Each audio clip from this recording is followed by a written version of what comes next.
ಇದೊಂದು ಬುಡಕಟ್ಟು ಸಮುದಾಯದ ಊರು. ಬಡತನವೇ ಇಲ್ಲಿ ಹಾಸು ಹೊದ್ದು ಮಲಗಿದೆ. ಆದ್ರೆ ಈ ಲಂಬಾಣಿ ಕುಟುಂಬದ ಬದುಕು ಸುಂದರ.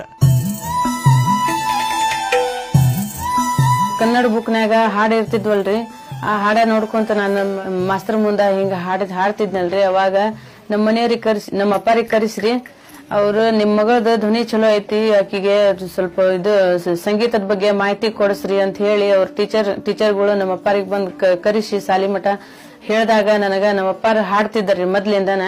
ನಮ್ಮ ಅಪ್ಪಾರಿಂದನ ಇದು ನನಗ ಹವ್ಯಾಸ ಒಂದ್ ಸ್ವಲ್ಪ ಬಂತ್ರಿ ಹಾಡ್ಬೇಕು ಅಂತ ಹೇಳಿ. ಜಾಣಮರಿ ಜಾಣಮರಿ ಪಾಪು ಮರಿ ಪಾಚು ಮರಿ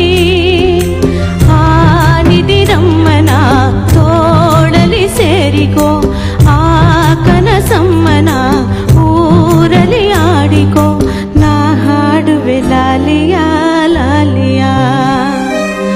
ಸೊಸೆ ಅಂದ್ರೆ ಮನೆ ಕೆಲ್ಸಕ್ ಮಾತ್ರ ಸೀಮಿತ ಅನ್ನೋ ಅತ್ತೆಯಂದಿರ ನಡುವೆ ಸೊಸೆಯನ್ನ ತಮ್ಮ ಹೆತ್ತ ಮಗಳ ಹಾಗೆ ನೋಡಿಕೊಂಡು ಆಕೆಯ ಪ್ರತಿಭೆಗೆ ನೀರೆರೆದು ಪೋಷಿಸುತ್ತಿದ್ದಾರೆ. ಇಂಥ ಸಮುದಾಯದ ಹೆಣ್ಣು ಮಕ್ಕಳಿಗೆ ಎಲ್ಲರ ಮುಂದೆ ನಿಂತು ಹಾಡೋ ಧೈರ್ಯ ಇರಲ್ಲ. ಹೀಗೆ ಕೀಳರಿಮೆಯಿಂದ ಓಡಾಡ್ತಿರೋ ಎಷ್ಟೋ ಅಂಥ ಸಮುದಾಯದ ಹೆಣ್ಣು ಮಕ್ಕಳಿಗೆ ಇವರು ಮಾದರಿ ಆಗೋದ್ರಲ್ಲಿ ಅನುಮಾನ.